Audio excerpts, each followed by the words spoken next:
Bueno, me voy a presentar. Mi nombre es Patricia Moles. Yo soy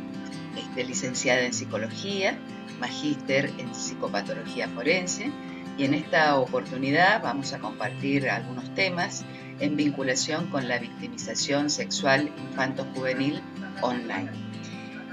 Tal vez lo primero que haya que remarcar es las características de la población a las que nos vamos a referir, que es la infancia y la juventud, particularmente porque se trata de una población, vamos a decir, particularmente vulnerable en orden a lo que es el desarrollo, que se encuentra en una etapa de desarrollo de las fases de la psicosexualidad, también particularmente en la adolescencia, la construcción de la identidad, el cambio en la modalidad de pensamiento, que hacen que estas etapas sean vulnerables a los cambios, a los efectos, a situaciones que puedan ser traumáticas y particularmente a situaciones de victimización que pueden desviar el desarrollo esperado. Por otra parte, sabido es por todos que la red prácticamente es el territorio natural de los más jóvenes, denominados por algunos autores los nativos de Internet, ¿no es cierto?, de las redes, o nativos del ciberespacio, en lo que implica el manejo de y de ninguna manera vamos a negar los efectos positivos que tiene la red como herramienta, que ofrece múltiples ventajas para el desarrollo, para la adquisición de conocimientos, para la adquisición de aprendizajes, también en vinculación con otros, pero no podemos negar que por sus características, las características del ciberespacio, se constituye también en una zona que favorece riesgos, daños, peligros para el desarrollo psicosocial tanto de niños, de niñas como adolescentes. También contribuyen a aumentar la vulnerabilidad no solo las características evolutivas propias de la infancia y de la adolescencia, sino que el ciberespacio da a sus usuarios la sensación de distancia segura, de anonimato, y refuerza la creencia de que lo que ocurre online se queda en la red y no trasciende al mundo real. A esto sí agregamos también a veces la ineficacia, o a veces, ¿por qué no decir, la ausencia de la supervisión parental? Vemos que a medida que los jóvenes van creciendo, mientras mayores son, mayor es la conciencia de riesgo, pero también son mayores las conductas riesgosas que llevan adelante. Esto sin negar que particularmente en la adolescencia aparece un interés por la sexualidad en general y por la propia en particular, que puede hacer que los jóvenes accedan a foros para hablar de sexualidad y desde esta situación relacionarse con desconocidos, intercambiar información personal, concretar encuentros, todo esto a través de la red, que puede generar la creencia de mayor seguridad y menor vergüenza para poder tratar ciertos temas en orden a la sexualidad. También sabemos que conforme van creciendo hay menos supervisión parental. Estas situaciones las señalamos porque de alguna manera constituyen el caldo de cultivo condiciones propicias para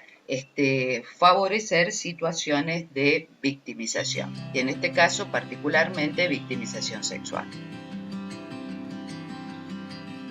Bueno, en relación a lo que es la victimología del desarrollo, vamos a tomar aquí las conceptualizaciones de David Finkelor, quien es citado por Pereda, Abad y Gilera. A mediados de los años 90, Finkelor acuña el término victimología del desarrollo para referirse a una gran variedad de victimizaciones que pueden sufrir los niños y los adolescentes en las distintas etapas de su desarrollo, ¿no es cierto? Acá está definido, o sea, los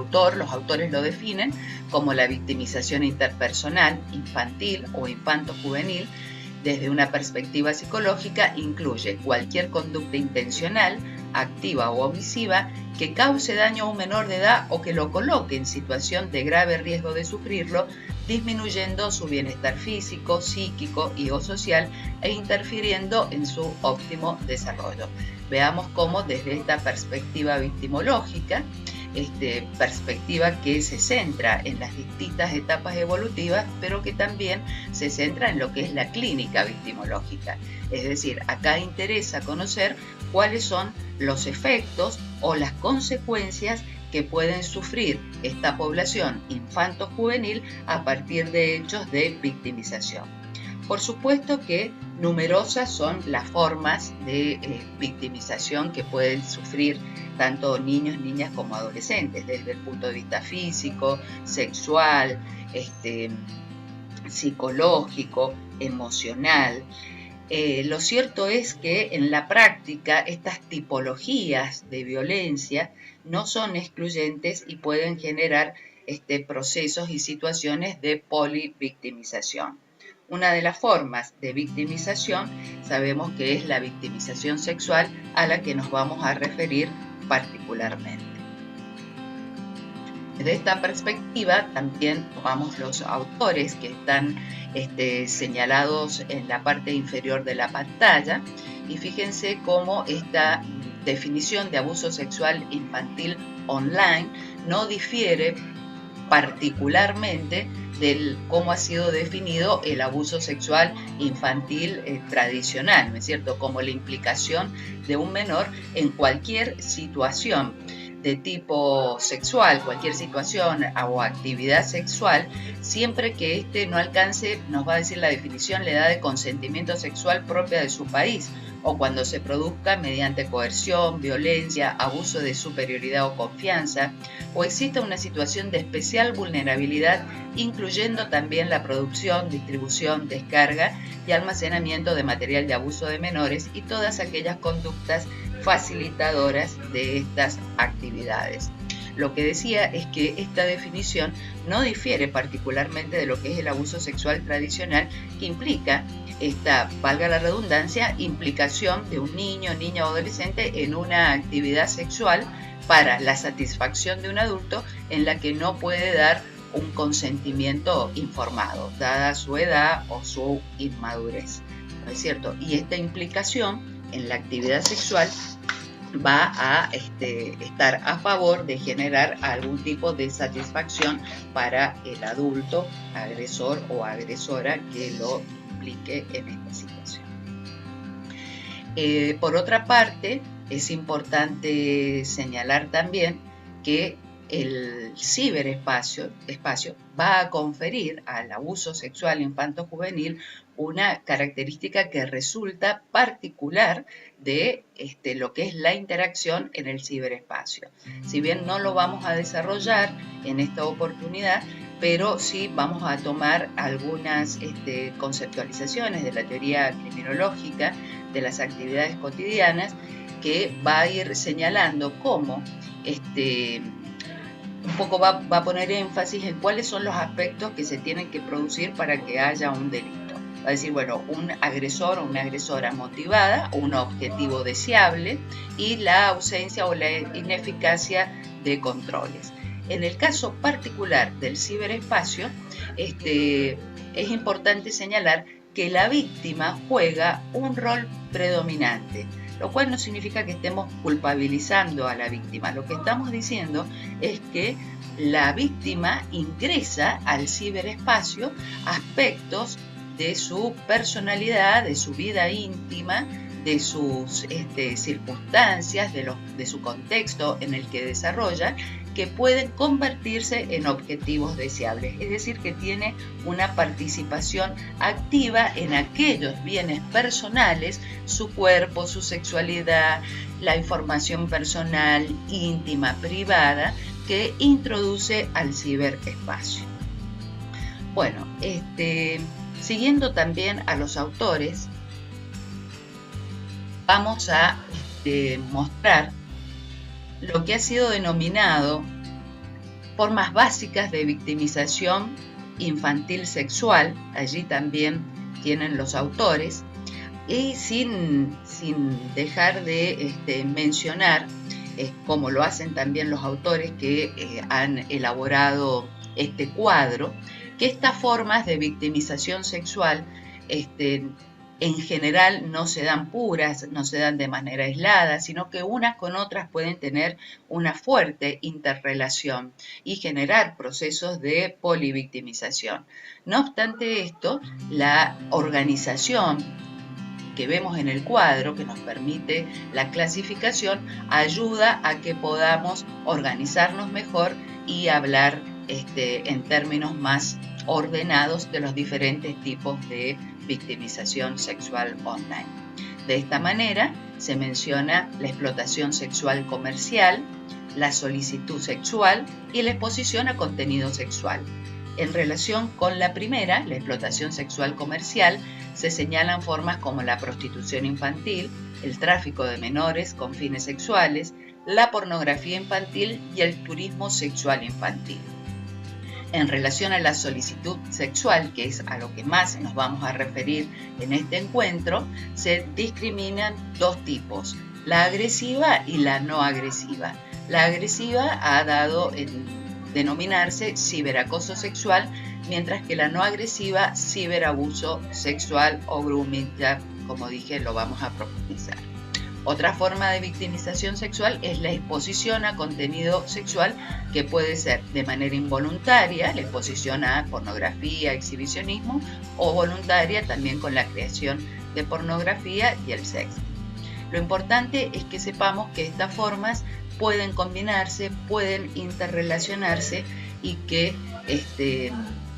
solo presentamos este cuadro como lo hacen los autores para poder ordenarlo y poder captarlo mejor. También se señala por qué decíamos que nos íbamos a referir más a la solicitud sexual. No para restarle importancia a las otras formas de victimización, sino porque es un fenómeno también muy preocupante, la captación de menores a través de Internet por parte de personas adultas para implicarlas en actividades sexuales dentro o fuera de la red, con la finalidad de una satisfacción sexual propia, ajena, o bien para obtener un beneficio en dinero o un beneficio vinculado a cierto estatus social a partir de compartir redes de pornografía infantil. Muy bien.